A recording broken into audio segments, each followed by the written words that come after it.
ओम शांति। बाबा good morning. आज अव्यक्त बाप दादा के 19 जून 2022 के महावाक्य हैं। रिवाइज कोर्स 6 अप्रैल 1991 में बाबा ने मुरली चलाई थी। बाबा ने सार में कहा कर्मातीत स्थिति की निशानियाँ। कर्मातीत स्थिति की निशानियाँ क्या है उसका हम विस्तार सुनेंगे। बाबा ने कहा कर्मातीत स्थिति के समीप आ रहे हैं। कर्म भी वृद्धि को प्राप्त होता रहता है, लेकिन कर्मातीत अर्थात कर्म के किसी भी बंधन के स्पर्श से न्यारे। ऐसा ही अनुभव बढ़ता रहे जैसे मुझ आत्मा ने इस शरीर द्वारा कर्म किया ना, ऐसे न्यारापन रहे ना कार्य के स्पर्श करने का, और करने के बाद जो रिजल्ट हुई उस फल को प्राप्त करने में भी न्यारापन। कर्म का फल अर्थात जो रिजल्ट निकलती है उसका भी स्पर्श ना हो, बिल्कुल ही न्यारापन अनुभव होता रहे, जैसे कि दूसरे कोई ने कराया और मैंने किया।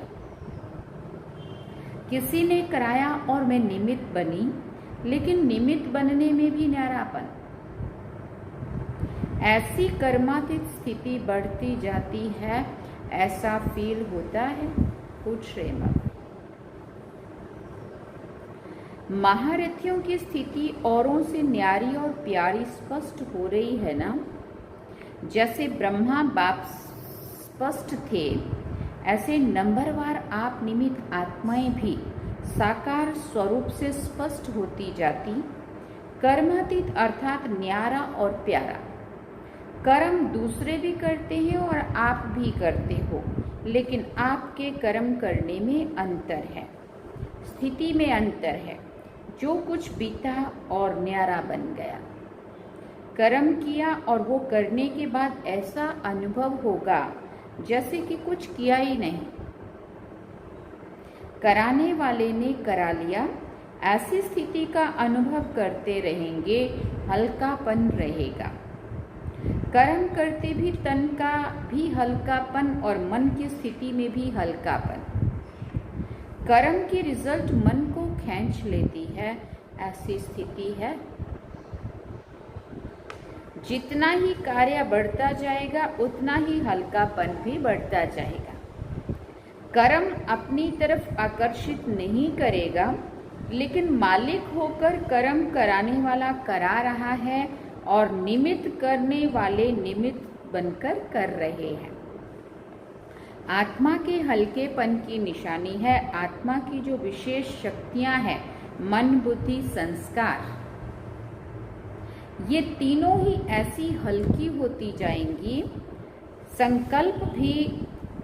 संकल्प भी बिल्कुल ही हल्की स्थिति का अनुभव कराएंगे। बुद्धि की निर्णय शक्ति भी ऐसा निर्णय करेगी जैसे कि कुछ किया ही नहीं, और कोई भी संस्कार अपनी तरफ आकर्षित नहीं करेगा।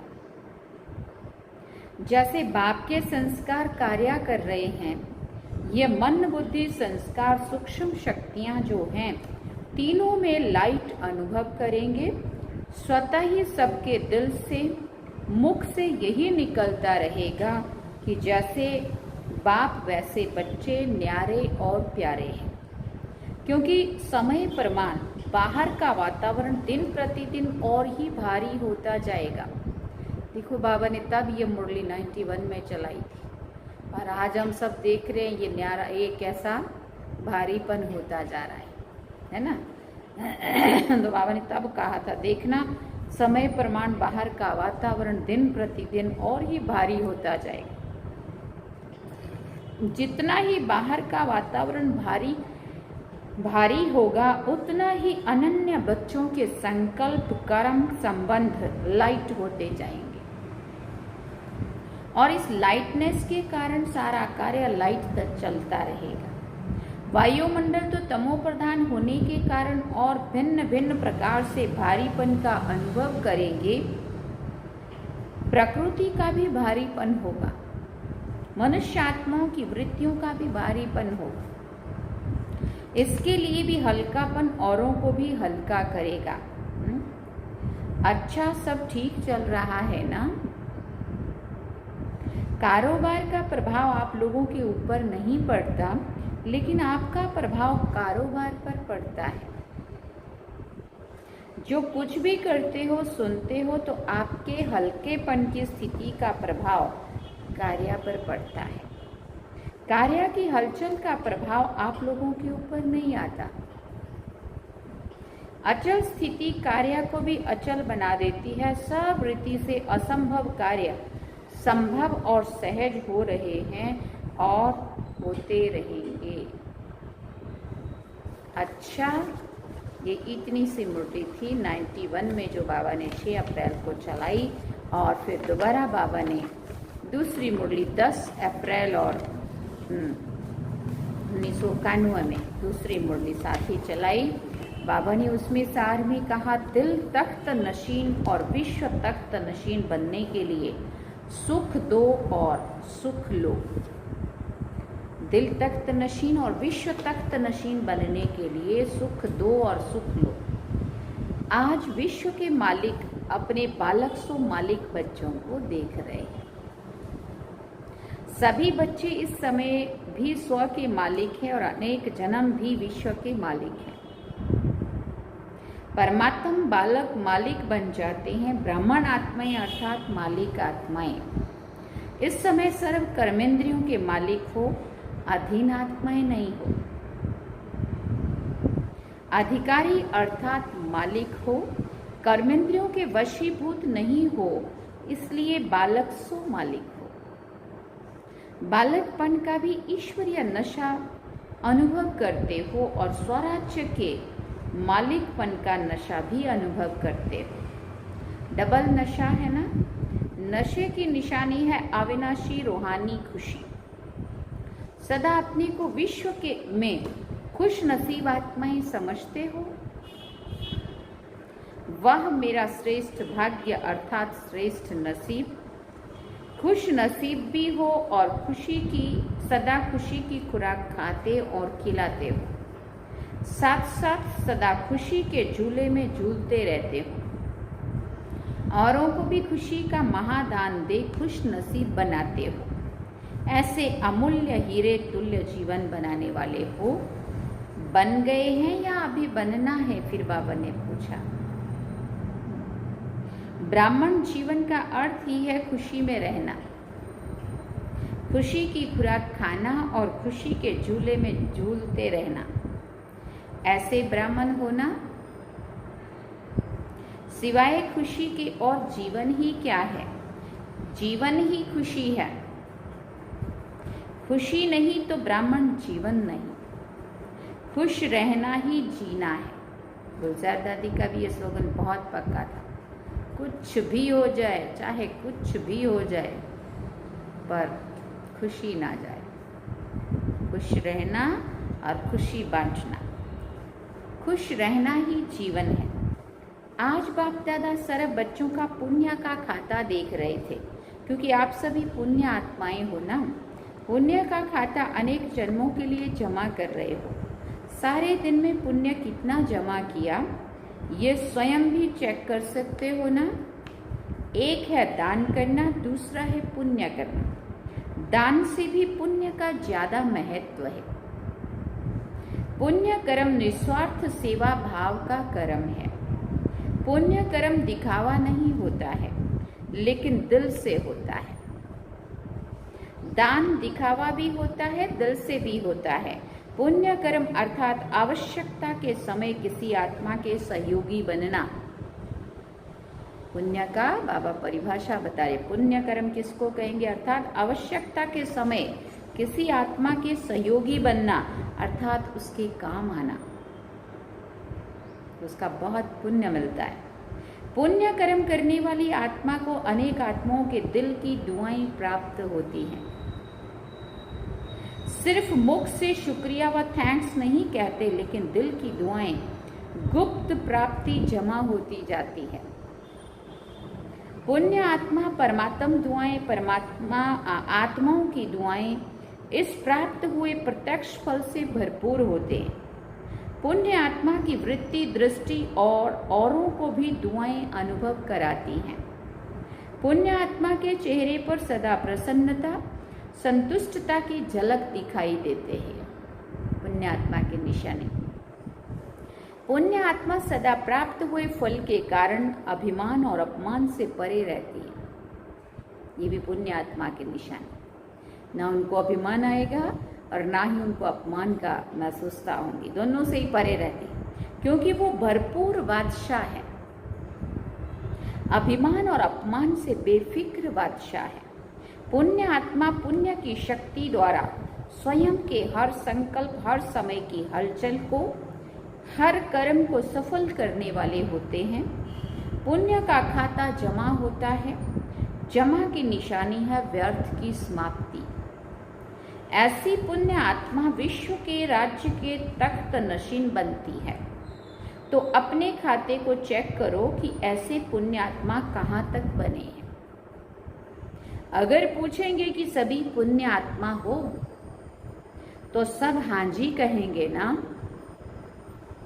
है भी सभी पुण्य आत्मा, लेकिन नंबरवार है कि नंबर 1, कि सभी नंबर 1 है। पूछ रहे बाप, है तो सभी पुण्य आत्माएं हैं, लेकिन कौन कितना पुण्य जमा कर रहा है, किसका कितना जमा है तो नंबरवार है ना। बाबा कहते हाँ कि नंबर 1 है। पूछते नंबरवार है ना। सत्युग त्रेता के विश्व के तख्त पर कितने बैठेंगे? सभी इकट्ठे बैठेंगे क्या? पूछ रहे बाप। तो नंबरवार है ना। नंबर क्यों बनते हैं, उसका कारण क्या है? एक विशेष बात बाप दादा ने बच्चों की चेक की, कैसे हम नंबरवार होते हैं, और वही बात नंबर 1 बनने में रुकावट डालती है। अभी तपस्या वर्ष में सभी का लक्ष्य संपूर्ण बनने का है या नंबरवार बनने का है? पूछा बाबा ने। संपूर्ण बनना है ना। आप सभी एक स्लोगन बोलते भी हो और लिखकर भी लगाते हो, वो है सुख दो और सुख लो। दुख ना दो और ना दुख लो। ये स्लोगन पक्का है ना। सुख दो सुख लो और दुख ना दो और दुख ना लो, ये स्लोगन पक्का है ना। तो रिजल्ट में क्या देखा? दुख ना दो, इसमें तो मेजॉरिटी का अटेंशन है कि हमारे द्वारा किसी को दुख नहीं पहुंचना चाहिए, है ना। ये तो बहुत अच्छा है। बाबा ने कहा मेजॉरिटी का इसमें अटेंशन है। लेकिन आधा स्लोगन ठीक है, देने के लिए सोचते हैं, देना नहीं है, लेकिन लेने के लिए कहते उसने दिया इसलिए हुआ। कोई की तरफ से जब अपने को दुख मिलता है, कोई लोगों की तरफ से, और हम बड़े दुखी हो जाते हैं, उसने हमें दुखी किया और हम बड़े प्यार से दुखी हो गए, फिर हम कहते हैं उसने मुझे दुख दिया। तो बाबा ने कहा आधा स्लोगन याद रखते हैं कि ना दुख देना है ना दुख लेना है। तो दुख नहीं देना है उसमें तो बाबा ने कहा मेजॉरिटी का अटेंशन है। बट कोई अगर दुख देता है और हम उसके दुख देने से हम उसको बड़े प्यार से ले लेते हैं और हम दुखी हो जाते हैं, तो ये भी क्या हुआ? आधा स्लोगन, ना दुख दो ना दुख लो। बाबा का ये भी श्रीमत मिली हुई है। कोई अगर दुखी करता है तो अपने को दुखी नहीं होना है। फिर बाबा कहते देने के लिए सोचते हैं, देना नहीं, लेकिन लेने के लिए कहते उसने दिया इसलिए ऐसे हुआ, इसने ये कहा, इसने ये कहा इसलिए ये हुआ। चाहे किसी के शब्दों से दुख मिला, चाहे किसी के कर्म से मिला, व्यवहार से मिला, या जिससे भी मिला, उसने मेरे साथ अच्छा व्यवहार नहीं किया इसलिए मुझे बड़ा दुख हुआ, है ना। ऐसी जजमेंट देते हो ना, अपना ही वकील बन करके केस में यही बताते हो, तो आधा स्लोगन के ऊपर अटेंशन ठीक है, और भी होना चाहिए अंडरलाइन। फिर भी आधे स्लोगन पर अटेंशन है, लेकिन और जो आधा स्लोगन है उस पर अटेंशन नाम मात्र है। उसने दिया लेकिन आपने लिया क्यों? लेने में इतने ईमानदार क्यों बने? बाबा कहते उसने आपको दुख दिया, चाहे उसके बोल से, व्यवहार से, कर्म से, जैसे भी, है ना, लेकिन आपने दुख लिया क्यों? ये भी बाबा ने कहा मेरे तो श्रीमत है ही नहीं। किसने कहा आप लो? बाप की श्रीमत है क्या कि आप दुख लो? झोली भर दो दुख से, नहीं है ना? तो ना दुख दो ना दुख लो, तभी पुण्य आत्मा बनेंगे, तपस्वी बनेंगे। तपस्वी अर्थात परिवर्तन। तो उनके दुख को भी आप सुख के रूप में स्वीकार करो, परिवर्तन करो, तब कहेंगे तपस्वी। ग्लानि को प्रशंसा समझो। अगर कोई हमारी ग्लानि कर रहा है तो उसको ये समझे ये मेरा बड़ा बड़ा प्रशंसक है, मेरी प्रशंसा कर रहा है। जैसे नहीं भक्ति मार्ग में लोग भजन कर रहे होते हैं, तू ही बिगाड़े तू ही सवारे, तो वो भक्त तो उस इष्ट देव का ग्लानि कर रहे हैं, तू ही बिगाड़े, और खुश हो रहे हैं कि हम तो महिमा कर रहे हैं। वो भी फिर सोचता है नहीं कोई बात नहीं, प्रशंसा ही समझ लो। तो ऐसे ही अगर बाबा कहते तुम्हें भी कोई अगर दुखी करे, तुम्हारी ग्लानि करे, तो भी तुम प्रशंसा ही समझ लो, तब कहेंगे पुण्य आत्मा। जगत अम्बा ने सदैव सभी बच्चों को यही पाठ पक्का कराया कि गाली देने वाले या दुख देने वाली आत्मा को भी अपने रहम दिल स्वरूप से, रहम की दृष्टि से देखो, ग्लानि की दृष्टि से नहीं। वो गाली देवे आप फूल चढ़ाओ, तब कहेंगे पुण्यात्मा। गाली ग्लानि वाले को दिल से गले लगाओ, बाहर से गले नहीं लगाना, लेकिन मन से। तो पुण्य के खाते जमा होने में विघ्न रूप यही बात बनती है, मुझे दुख लेना भी नहीं है तो देना तो है ही नहीं, लेकिन लेना भी नहीं है। जब अच्छी चीज नहीं है तो फिर कीचड़ा लेकर जमा क्यों करते हो? जहां दुख लिया कीचड़ा जमा हुआ, तो कीचड़े से क्या निकलेंगे? पाप के अंश रूपी क्या निकलेंगे? कीचड़े से क्या निकलता है? पाप के अंश रूपी जर्म्स। अभी मोटे पाप तो नहीं करते हो ना, अभी पाप का अंश रह गया है, लेकिन अंश भी नहीं होना चाहिए। कई बच्चे बड़ी मीठी मीठी बातें सुनाते हैं, रू रिहान तो सभी करते हैं ना।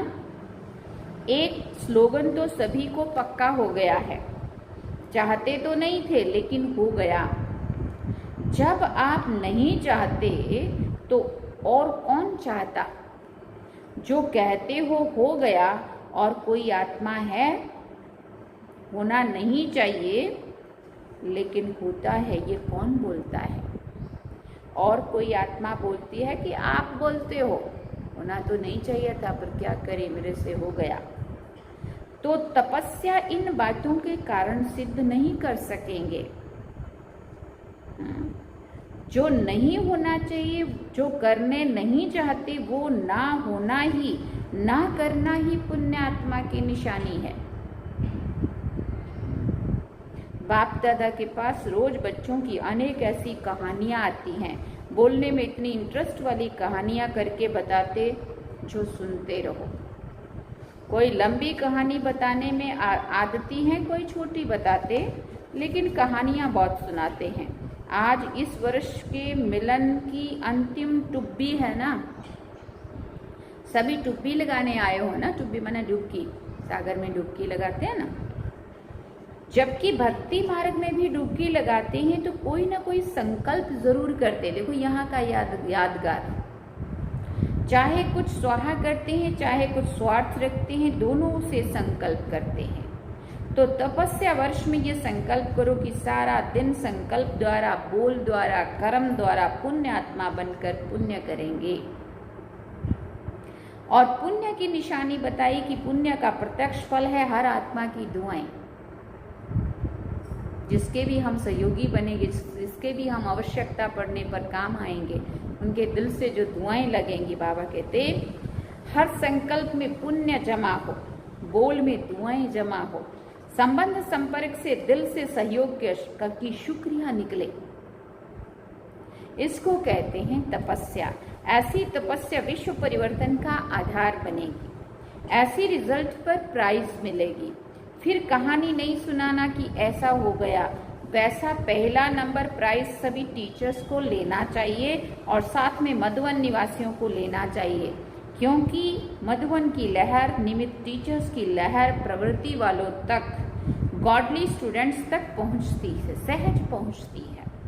तो आप सब नंबर आगे तो हो ही जाएंगे। आप देखेंगे कि किस किस के नाम प्राइज में आते हैं। टीचर्स के आते हैं या मधुबन वालों के आते हैं या गॉडली स्टूडेंट्स के आते हैं। डबल विदेशी भी तीव्र पुरुषार्थ कर रहे हैं।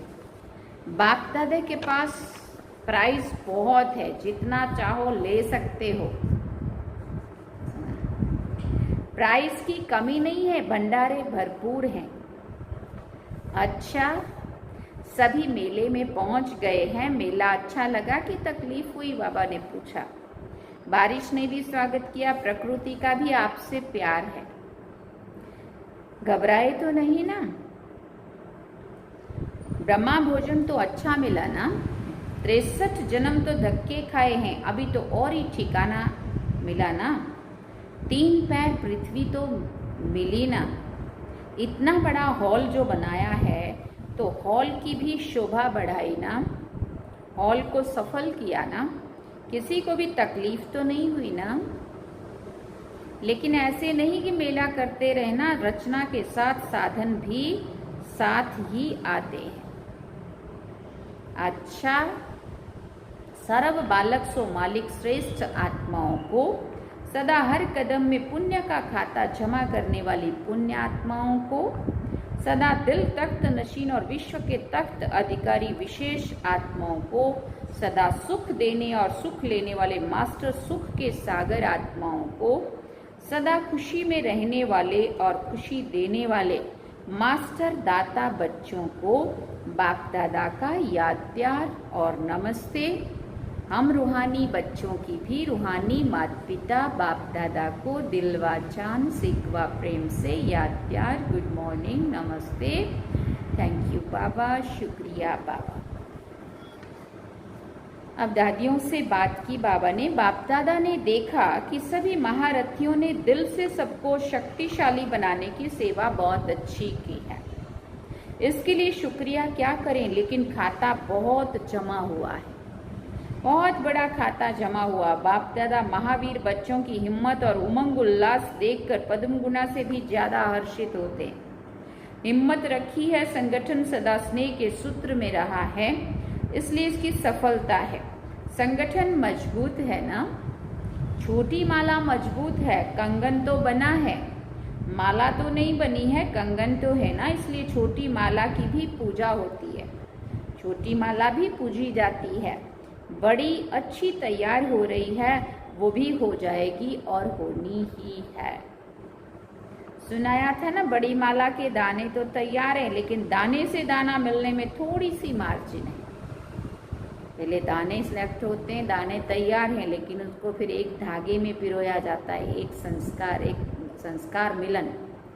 तो बाबा ने कहा दाने तो तैयार हैं, लेकिन दाने से दाना मिलने में थोड़ी सी मार्जिन है। छोटी माला अच्छी तैयार है, इसलिए माला के कारण ही सफलता सहज है और सफलता सदा माला के मणकों के गले में पिरोई हुई है। विजय का तिलक लगा हुआ है। बाप दादा खुश हैं, पदम गुणा मुबारक है। निमित्त तो आप है ना, बाप तो करावनहार है। करने वाला कौन है? करने के लिए निमित्त आप हो, बाप तो बैकबोन है। इसलिए बहुत अच्छी प्रीति की रीति निभाई और पालना की रीति भी अच्छी निभाई। अच्छा, अभी वरदान में बाबा ने कहा, अच्छे संकल्प रूपी बीज द्वारा अच्छा फल प्राप्त करने वाले सिद्धि स्वरूप आत्मा भव। सिद्धि स्वरूप आत्माओं के हर संकल्प अपने प्रति व दूसरों के प्रति सिद्ध होने वाले होते हैं। उन्हें हर कर्म में सिद्धि प्राप्त होती है। वो जो बोलते हैं वो सिद्ध हो जाते, इसलिए सत्वचन कहा जाता है। सिद्धि स्वरूप आत्माओं का हर संकल्प, बोल और कर्म सिद्धि प्राप्त होने वाला होता है, व्यर्थ नहीं। यदि संकल्प रूपी बीज बहुत अच्छा है लेकिन फल अच्छा नहीं निकलता, तो दृढ़ धारणा की धरनी ठीक नहीं है या अटेंशन की परहेज में कमी है। स्लोगन में बाबा ने कहा, दुख की लहर से मुक्त होना है तो कर्मयोगी बनकर हर कर्म करो। अगर हम चाहते हैं दुख की लहर से मुक्त होना है तो कर्मयोगी बनकर हर कर्म करो। अच्छा, ओम शांति। सूचना है, आज मास का तीसरा रविवार है। सभी राजयोगी तपस्वी भाई बहनें सायं 6:30 से 7:30 बजे तक विशेष योग अभ्यास के समय अपने आकारी फरिश्ते रूप में स्थित हो विश्व परिक्रमा करते हुए प्रकृति सहित सर्वात्माओं को लाइट माइट देने की सेवा करें। अच्छा, ओम शांति।